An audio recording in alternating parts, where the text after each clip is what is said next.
muusabixi badda uu leeyahay waa gatay wax wala Soomaaliyeed mana oo gada karo ummad Soomaaliyeed ka dhaxaysa dalka Soomaaliya dawladda uu leeyahay waagi jamhadiintii soo galitaanka oo ay maahan dalka Soomaaliya hadda dawladda uu leeyahay magacayga waxa la yiraahdaa Suldaan Yoolax Cali Xaashi Cilmi waxaan ku noolahay gobolka Galgaduud gaar ahaan degmada Gurceel waxaan ahay Soomaali original aan ahay oo Soomaali aan ahay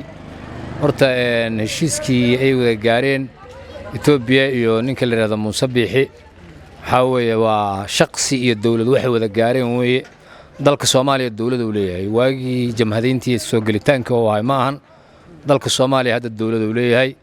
دولة دي سايا دافع ذلك كونتروشة إن شاء الله تعالى بإذن الله لكن دولة السنة والدولة هو جامعة كي مدحوينا حسن الشيخ محمود ضل حرية وساء بيح عبدي ذلك الصومالي باله بد الصومالي باله هذا الصومالي باله cid kale oo go'aan ka gaari karta mal dalku baarlamaan uu leeyahay golaha fulineed uu leeyahay golaha senatarada uu leeyahay oo dalka dhan matala insha Allah ta'ala bidnil al-karim waxaan ayaga ahaynuna go'aan kama gaari karaan igu waa Axmed Cabdi Xasan waxaan rabnaa maanta inaan ka dhiibano aragtidanada ku aadan badanada sida qaladka ah loogu saxiixay Itoobiya oo shacabka Soomaaliyeed iyo dawladda Soomaaliyeed dhammaan dadka Soomaaliyeed meel walba ay joogaan ay hamiga ku hayeen oo maqlaayeen oo mataqaanaa ay dareenka ku hayeen in Itoobiya badanada u soo hanqal taagayso marka waxaan rabnaa eray yar inaan ka dhaxno mid koobaad waxaan leenahay horta saxiixaas la saxiixay wax ka jira ma leh sababtoo ninka saxiixa oo wax saxiixay ma aha nin mataqaanaa Soomaaliya matala sida dastuurka ku qoran ninka wax saxiixa waa inuu yahay madaxweyne iyo dawladda markaas madaxda xilka haya inuu qof dawladda uu yahay marka muusabixi waa maamul goboleed waliba إن شاء الله وحنا وباقي الدولة فدرالك الصومالية مدن حسن الشيخ محمود مدحوينها جمهورية فدرالك وهي ومدة الصومالية مالك والصومالي خلاف كدحيا على الاسكندر مركز أي تمال أرمها من سوريا وإلى اللي جلين وحبا قرطة أو ضمت الصعب كأنه واحد قرن اللي جلين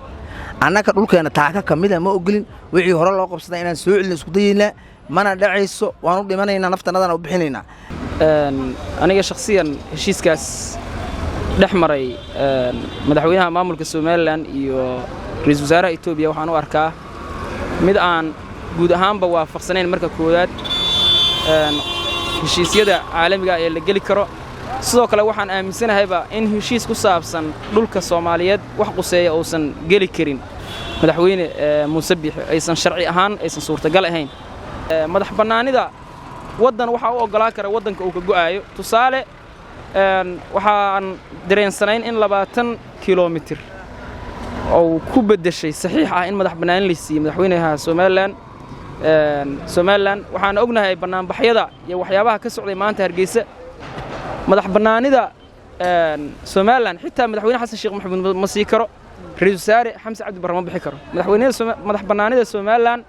waxa bixi kara أفتي dadweyne oo dadka Soomaaliyeed laga qaado si kale kuma heli karaan in qofka aniga iyo adiga inta noo yimaad yiraahdo Soomaaliland inay Soomaaliya ka go'da Soomaaliya ma ka go'i kartaa ha iyo mayadaas afti noocaas